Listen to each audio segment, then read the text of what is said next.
ማርቲ ገበያ የብዙዎች መገበያ።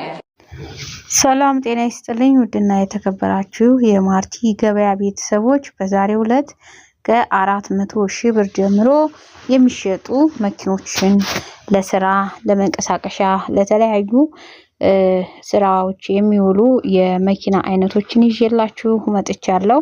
ላይክ፣ ሰብስክራይብ፣ ሼር እያደረጋችሁ ቆይታችሁን ከኔ ጋር አድርጉ።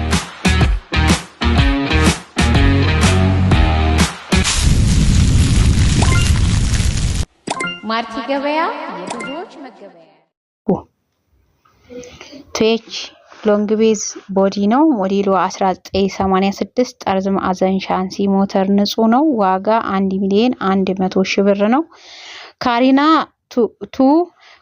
ካሪና ቱ የሚባለው ሞዴሉ 1992 ምንም አይፈልግም።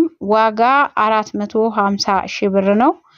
አሁንም ካሪናቱ ሞዴሉ 1991 ኢንጀክሽን ነው። ኮድ 1 ታክሲ ነው። ዋጋ 400,000 ብር። ኤፍኤስአር የጭነት ሞዴሉ 2007 ምንም አይፈልግም።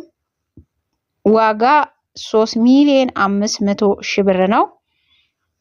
1HZ ሲንግል ካፕ ሞዴሉ 2008 ምንም አይፈልግም። ዋጋ 5,500,000 ብር ነው። ሃይሱዚ ኦባማ ሞዴሉ 2023 ሁሉ ነገሩ የፋብሪካ ነው። ዋጋ 7,600,000 ብር ማለቂያ ነው። 1HZ ሲንግል ካፕ ሞዴሉ 2011 ፋብሪካ ነው። ዋጋ 6,500,000 ብር ነው።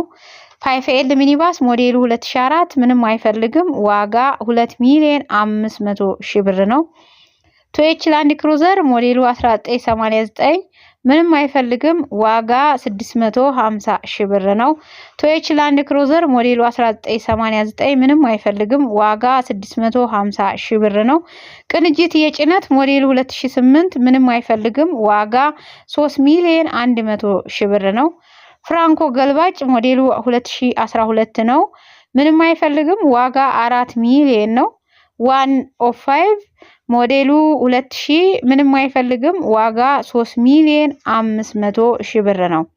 ፍራንኮ የጭነቱ ነው። ሞዴሉ 2020 ነው። ምንም አይፈልግም። ዋጋ 2,500,000 ብር ነው። ሲኖትራክ ሞዴሉ 2017 ጎማ 50% ነው። ሌላ ምንም አይፈልግም። ዋጋ 9,500,000 ብር ነው። ባንክ 3,500,000 ብር አለበት። ለእጁ 6,000,000 ይፈልጋል። ቱኤች ላንድ ክሩዘር ሞዴሉ 1989 ሞተር አዲሷል፣ ቀለም ደርቧል፣ ምንም አይፈልግም። ዋጋ 850,000 ብር ነው። ሌላም እንደዚሁ ላንድ ክሩዘር አለኝ ቱኤች 1989 ሞተር ነው ሞዴል ነው። ቀለም አዲሷል፣ ሞተር አዲሷል፣ ምንም አይፈልግም ሌላ ነገር። ይሄም 850,000 ብር ነው። ሙስቲቡሽ ቤንዚል 1997 ነው። ዋጋ 750,000 ብር ነው። ሲንግል ካፕ ነች እንደምታዩት። ዳብል ካፕ ነች፣ ይቅርታ ዳብል ካፕ ነች እቺ። ይሄ ይገኛል እጄ ላይ ቤተሰቦቼ። አንዳንድ ማሳሰቢያዎችን ያው እየሰጠዋችሁ ለመሄድ እገደዳለሁ። አብዛኛው ሰው ምንም በቃ ስለ አሰራር፣ ስለ ስራ፣ ስለ ድካም፣ ስለ አሰራር ኮሚሽን ስራ የማያውቁ ሰዎች አሉ። ዝም ብለው ደውለው በውር ጭፍን እኔ ጋር የሚያወሩ። ከዛ ተነስቼ አንዳንድ ነገሮች ልላችሁ ወዳለውኝ። መኪና የተለያየ ቦታ ነው ማርቲ ገበያ ላይ የሚገኘው እና በዛ የተነሳ መኪና አዲስ አበባ ነው ካልኳችሁ ክፍለ ሀገር ከሆናችሁ በምትመጡ ሰዓት ለምሳሌ ነገ ጠዋት የምትመጡ ከሆነ ጠዋት ከመንጣታችሁ ወይ ከመነሳታችሁ በፊት ወይም ደግሞ ሩቅ ሀገር ሆኖ ሌሊት ከሆነ የምትወጡት ሌሊት ላይ ስልክ ስለማላነሳ ምን እንደምታረጉት ዛሬ ማታ ላይ ተደውሉልኝና ማርቲ ልመጣ ነው መኪናውን አዘጋጅልኝ ትለኛላችሁ። አዲስ አበባ ከሆነ ክፍለ ሀገር አዋሳ፣ ሌሎች ሻሸመኔ፣ ሌሎችም ቦታዎች ላይ ከሆነ ደግሞ አዘጋጅልኝ በሉ። እኔ ሰው እንዲያዘጋጅላችሁ አደርጋለሁ። የአዲስ አበባውን ያሳያችኋለሁ። እኔ እንኳን ባላሳያችሁ አዲስ አበባም ሆኖ ሰው አዘጋጅላችኋለሁ። ቦታው የትኛውም ቦታ ላይ ሊሆን ይችላል፣ ከተማ ውስጥ ማለት ነው። ተመሳሳይ ነው። አዋሳም ስትሄዱ የት አካባቢ እንደሆነ ንገሪኝ። መኪና አቁሜ አልሸጥም፣ ደጋግሜ ብያችኋለሁ። መኪና ይንቀሳቀሳል። በዛ ላይ ደላላ እንደዛ እያለ በጣም እየበላና አስቸግሮናል። መኪና ተረዱኝ፣ እኔንም ማለት ነው። ስለዚህ ቦታ እንናገር። መጀመሪያ እናገኛችኋለን። ገዢ ከሆናችሁ አይተን መኪናውን ይዞታውን ያለበትን ሁኔታ እንነግራችኋለን። ከዛ መኪናው ያለበት ይዘን ሄደን አሳይተን ሌላም አማራጭ ካለ አይታችሁ ወደ መግዛቱ እንሄዳለን ማለት ነው። አብዛኛው ሰው የሚመለከተው ቦታውን ብቻ ንገሪኝ በቃ። ከዛ ለራሱ ቀብድ ይከፍላል። ከዛ ቀጥታ ካገናኛችሁት ማለት ነው። ከዛ ፕሮሰሱን ሲጨርስ አይነግራችሁም፣ ይሄዳል በዛው። በቃ የኛ ስራ በነፃ ማገናኘት ይሆናል ማለት ነው። እንደዛ አይሆንም፣ ስራችን ነው። እኛም ስራ ብለን ነው ኮሚሽን ሰራተኛ የሆነው።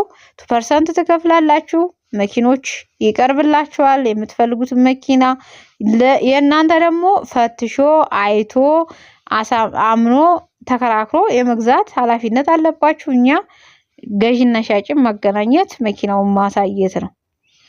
ኃላፊነት አንወስድም። አሮጌ መኪና ላይ መኪና ሰሞኑን ይጨምራል ይቀንሳል። ያው የዓለም ማርኬት ባለው ሁኔታ እየዋዠቀ ይገኛል። ስለዚህ በዚህ ሰዓት መኪና ይቀንሳሉ ወይ ይጨምራሉ ወይ ብትሉኝ መልስ አልሰጣችሁም። ጥያቄዎች አንዳንድ ጥያቄዎች ሰዎች እየጠየቁኝ ስለሆነ ነው። አሁን ላይ ገበያው መዋዠቅ ላይ ነው ያለው። የዓለም የኢትዮጵያ ገበያ ብቻ አይደለም፣ የዓለም ገበያ ስቶክም አሁን ለምሳሌ ስቶኮችን ማርኬቶችን ኦንላይን ማርኬቶችን ብታዩ ይወጣል ይወርዳል ይወጣል ይወርዳል። ስለዚህ የተረጋጋ የገበያ ሁኔታ ስለሌለ በዚህ ሰዓት መኪና ይጨምራል ወይ ይቀንሳል ለማለት አዳጋች ይሆናል ማለት ነው።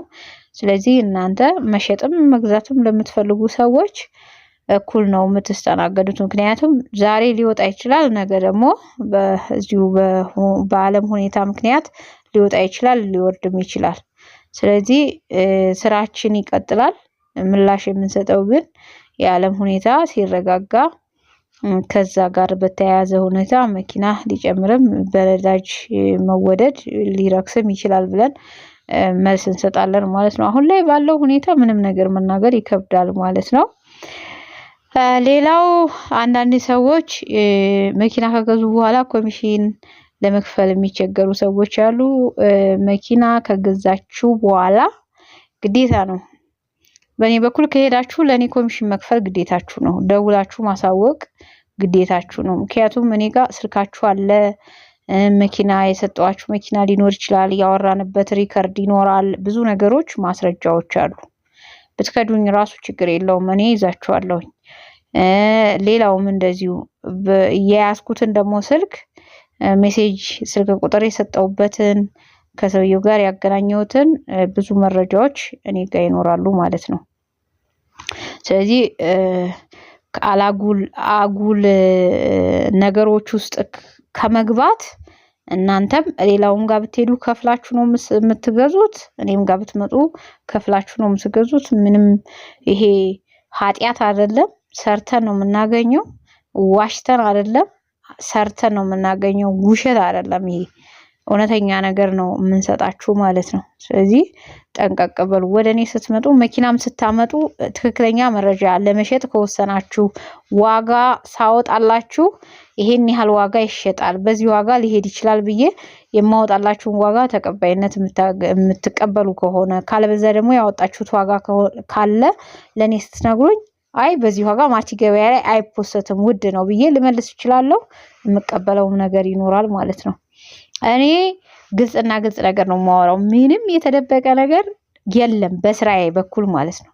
ስለዚህ እናንተም ግልጽ ሆናችሁ ወደ እኔ መምጣት ይጠበቅባችኋል። መኪና ስታመጡልኝ ባለፈም ገልጫለሁ፣ አሁንም ደግምላችሁ ሊብሬ መስጠት ለኔ አትርሱ። የራሳችሁ መኪና መሆኑን የማረጋግጥበት ከስማችሁ ጋር ተያያዥነት ያለው ሊብሬ ይፈልጋለሁ። የደላላ መኪና ደላላ ላይ ብሎ መስጠት ይችላል። ያንን ደግሞ አንዳንድ ነገሮችን እያስተካከልን ደላላው ጋር አውርተን ሰውየውን በደንብ በግልጽ እንዲያወራው አድርገን መኪናውን ፖስት እናደርጋለን ማለት ነው እንጂ ይሄ በውሸት የመጡ ፋይል የሌላቸው መኪኖች እንደገና ቁርጥ ያለ መረጃ ሳይኖራችሁ የሰው መኪና ተቀብላችሁ ለኔ አትስጡ። እኔ ችግር የለብኝም። ገዥም ሻጭም ነፍ ነው ያለኝ እግዚአብሔር ይመስገን። 200,000 ቲክቶክ 60,000 እንትን ምንድነው ዩቲዩብ ፌስቡክም ቴሌግራምም እንደዚሁ ብዙ ተከታዮች አሉኝ። ኦልሞስት ወደ 300,000 አካባቢ ተከታይ አለኝ። ከነዛ ውስጥ ደግሞ ገዥም ሻጭም በደንብ ይኖረኛል ማለት ነው። ምክንያቱም እኔ የሰበሰብኳቸው በሙሉ የሚገዛና የሚሸጥ ቢዝነስ ሰራተኞች ናቸው ያሉት። ምንም ሌላ የሚያወራ የሚጮህ ተሳዳቢ አይደለም የሰበሰብኩት። መኪና የሚገዛ ወይም የሚሸጥ ቢዝነስ ላይ የሚሰራ አትራፊ መኪና መሸጫ ያለው እንደዚህ አይነት ሰዎችን ነው የሰበሰብኩት። ስለዚህ እስከማቀው ድረስ በዚህ መልኩ ነው የምሰራው። ማርቲ ገበያ የብዙዎች መገበያያ ነው። ብዙ ነገሮችን ወደፊትም እያስተካከልን እንሄዳለን። አበረታቱኝ፣ ላይክ አድርጉ፣ ሰብስክራይብ አድርጉ፣ ሼር አድርጉ። ለዛሬ ይዤ የመጣሁት ይሄን ይመስላል። ሰላሙ ነው።